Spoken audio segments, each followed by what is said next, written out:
Hi, Papa. It's Cherie. Guess what? You're silly, but you love me? I know, Papa. I know.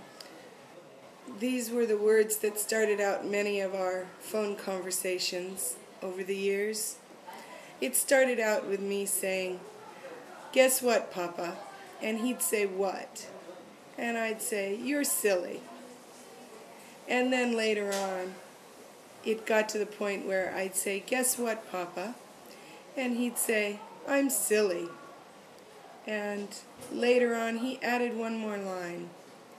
I'd say, "Guess what, Papa?" And he'd say, "I'm silly, but I love you." And I'd tell him, I know, I love you too." One of the earliest memories I have of my dad is him talking to me about how I was adopted and how that meant that I was a chosen child and that I was special. He had a way of letting each one of us kids know that we were special and unique in our own way. And that was a really good feeling. You know, in the later years after he had his heart problems, he used to talk to me about being his favorite youngest daughter. He never said I was his favorite daughter. I was his favorite youngest daughter. He had 2 favorite daughters and 2 favorite sons.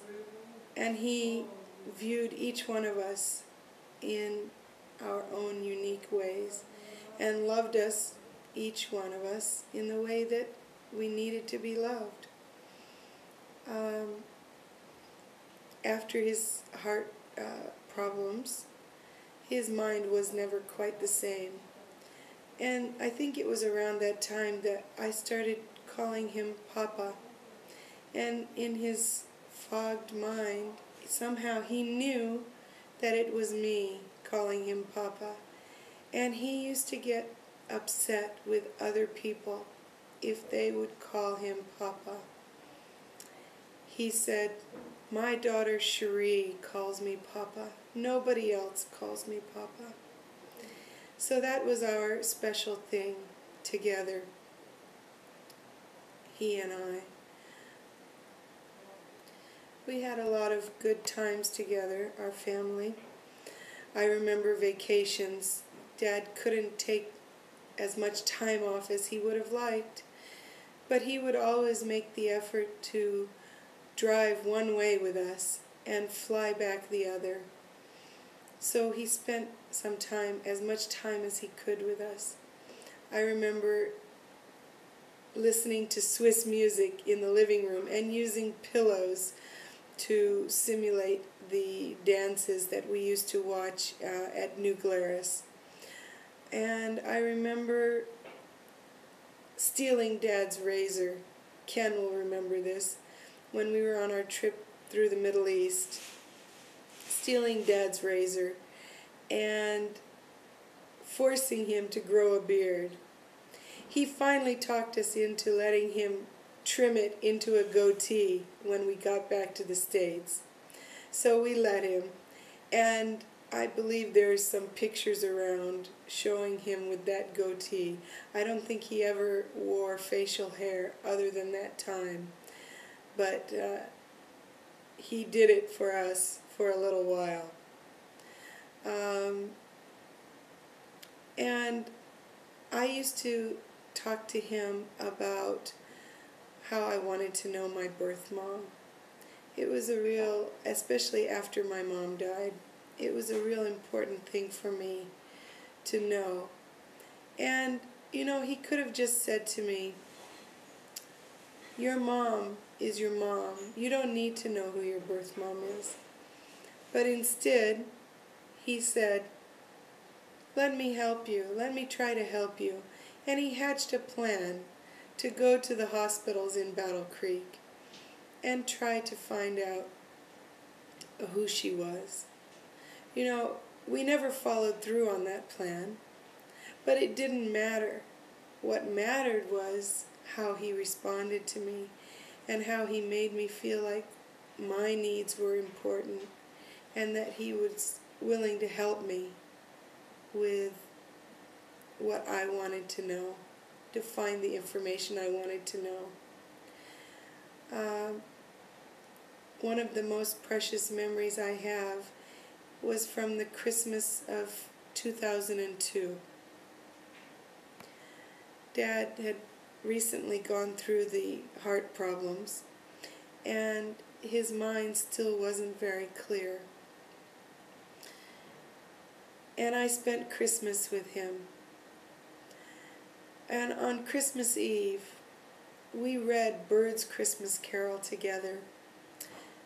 And I remember that even with his fogged up mind, he still understood the story. And he still could relate to the story and repeat parts of the story. And when it came to the end, where dear Carol died, he cried. Actually, we cried together. Those years following his heart problems, I spent as much time as I could with him. And I was lucky to be in a position that I could spend time with him very often. Those memories are very precious to me. And we did a lot of reading. We watched a lot of videos together. We read The Little Prince. We sang songs together. And we got closer. We understood each other. And it wasn't always easy to watch him go through his decline. But those moments were important for me. And it made me realize that how much I loved him and how much he loved me, and that we knew that we loved each other. Even though there had been difficult times, there had been sometimes words said in anger, those things were all forgotten. And we were able to spend the last few years together enjoying each other's company, doing things that we enjoyed doing together. One of my favorite stories has become The Little Prince, and it's because of Dad, because of my reading with him. And that story is so touching, and it touched him so deeply, and as a result, touched me so deeply. I have many, many good memories of our time together, and I'm happy now that he's at peace and he can rest. His faith was always strong. He knew that when he died, there would be a new beginning in the future. And he was ready for that, I think. I believe he was a good man, a God-fearing man, and he knew that in the second coming, God would resurrect him and take him to heaven, and all of his pain and suffering would go away. And we have that hope to cling to know that he's resting now, and there's no more hurt and no more suffering, and he'll be with us again in the future. I cling to that hope, and I choose to remember the good times that we had together. In closing, I'd like to recite a poem that we used to say together, because it holds so much meaning now for me. I heard a voice cry in the night. 1,000 miles it came, swift as a flash of light. My name, my name. It was your voice I heard. You waked and loved me so. I sent you back this word. I know. I know. I love you, Dad.